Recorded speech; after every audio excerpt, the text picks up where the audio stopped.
د وجې نه ښه ګاونډي ګوره دا د الله پاک یو لوی رحم چې په چا باندې وکړي.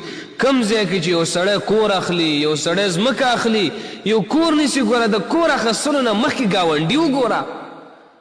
ته به کور کې نه ګاونډي چې دې نیکي، ګاونډي دې صالحه یي، د الله نه یېرېږي، زړه به دې خلاص وي ګوره چې دا فلانکې ګاونډي چې زما د ورور په شانتې دی، ما ته په غم کې ولاړي، په ښادۍ کې ولاړي، دغه شته دی، زړه به دې خلاص وي. خو چې کله یو فاسق فاجر او بېدینه هغه ستا ګاونډي ګوره د کور نه بهر بیا شپه نشي کولی.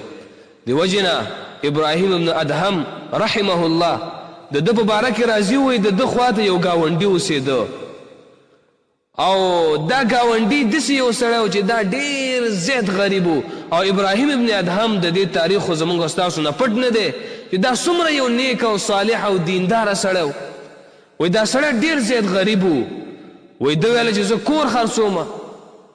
کله چې په دې کور باندې ریټ واچو، دا کور تقریبا د 500 روپو وخته. 500. وایي دغې ګاونډي د ابراهیم ابن ادهم ده وایي یو چغه وواله او داسې وویله چې دا کور زه یو په 3 باندې خرڅومه، یعنی په 1500 روپۍ باندې زه دا کور خرڅومه.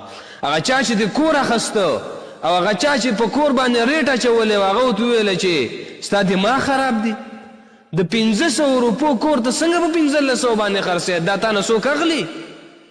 وایي دغې سړي ورته وویله چې ګوره په 500 روپۍ باندې زه تاله کور در کومه او په 1000 روپۍ باندې زه تاله د ابراهیم ګاونډیتوب در کومه.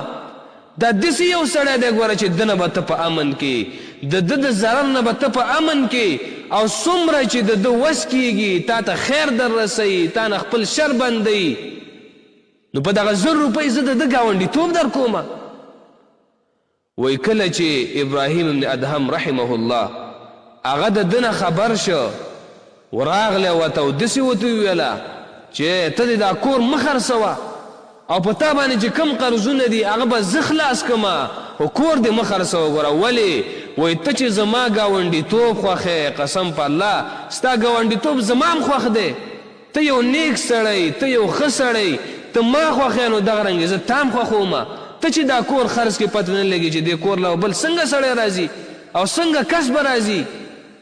وایي د ابراهیم ابن ادهم رحمه الله ده ته وایي دغه پیسې د کور دغه ریټ چې کوم دای ورته ورکړې او دغه سړي په دغې باندې د خپل قرض دا ادا کړه. نو ګوره په ښه ګاونډیتوب باندې ګوره هر سړی نه پوهېږي.